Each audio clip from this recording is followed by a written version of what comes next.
Eu tive o privilégio de um dia escutar um missionário chamado Wes Stanford. Ele passou uma parte da sua vida ajudando a igreja na Etiópia, que por 17 anos esteve sob o regime comunista. As igrejas foram lacradas, pastores foram presos, muitos foram mortos. E esse missionário saía da América do Norte e ia para a Etiópia tentar ajudar os irmãos que se reuniam escondidos nas catatumbas, nas florestas.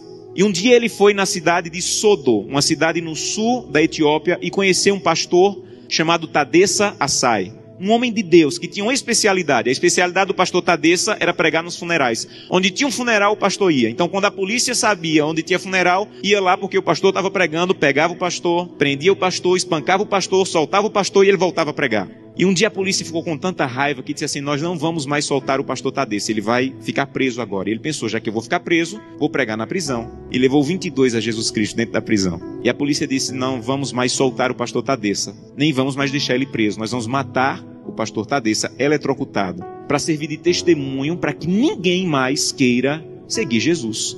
E anunciaram na cidade: amanhã, às 9 horas da manhã, o pastor Tadessa vai morrer eletrocutado. Mas eles não tinham cadeira elétrica.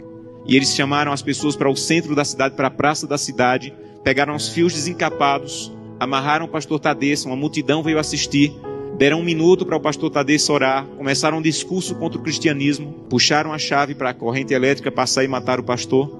Houve uma explosão, fumaça e faísca para todo lado, a corrente elétrica não chegou e o pastor não morreu. Desamarraram o pastor e disseram: vão para casa, um eletricista vai consertar a gambiarra e amanhã nessa mesma hora o pastor Tadessa morre.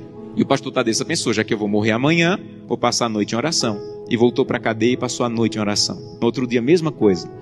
A multidão veio, amarraram o pastor Tadessa, alguém havia passado o dia tentando consertar, puxaram a chave, explosão de novo, fumaça e faísca, a corrente elétrica não chegou. E a multidão começou a apertar tanto, fazer tanto barulho, que a polícia ficou temerosa, desamarrou o pastor e disse assim: vai embora daqui.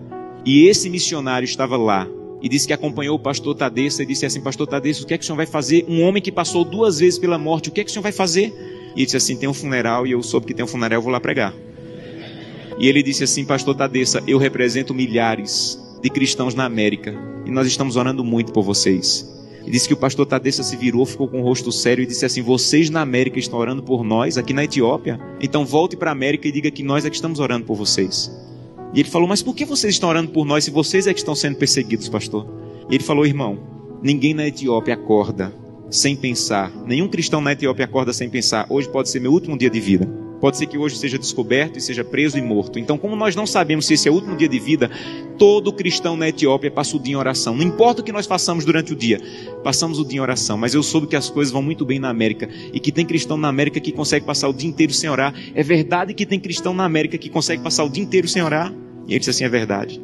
Ele falou: você sabe que é proibido se reunir, mas nós precisamos tanto do corpo de Cristo que mesmo sendo proibido, nós nos encontramos escondidos à noite, no escuro, na floresta, nos cemitérios, porque nós precisamos do corpo de Cristo. Mas eu soube que vocês têm igreja na América em todas as esquinas, e vocês podem entrar na igreja a hora que quiserem, que a polícia não vai entrar para espancar vocês.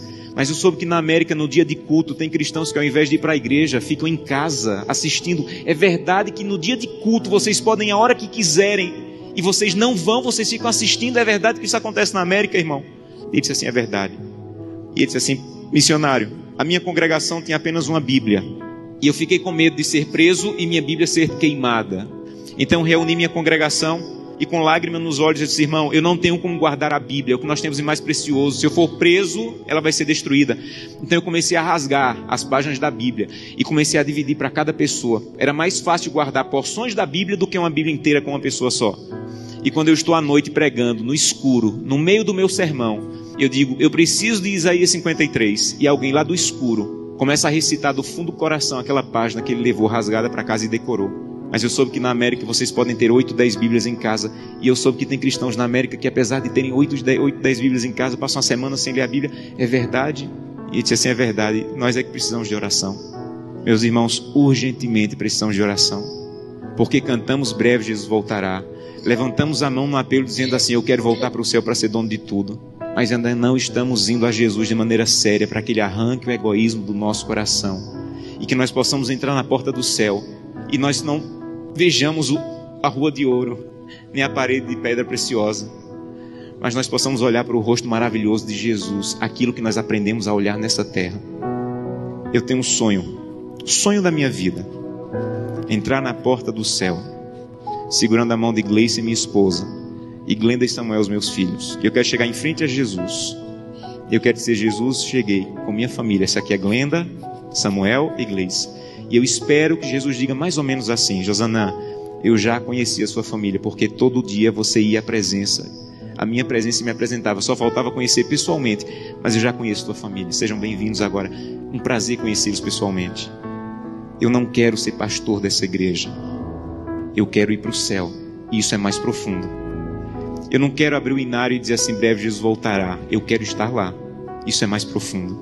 Por isso eu preciso fazer com que o que eu como, o que eu vejo, o que eu acesso, o que eu ouço, a maneira como eu uso o meu dinheiro esteja de acordo com a vontade de Deus. Porque os que serão salvos não amam a própria vida.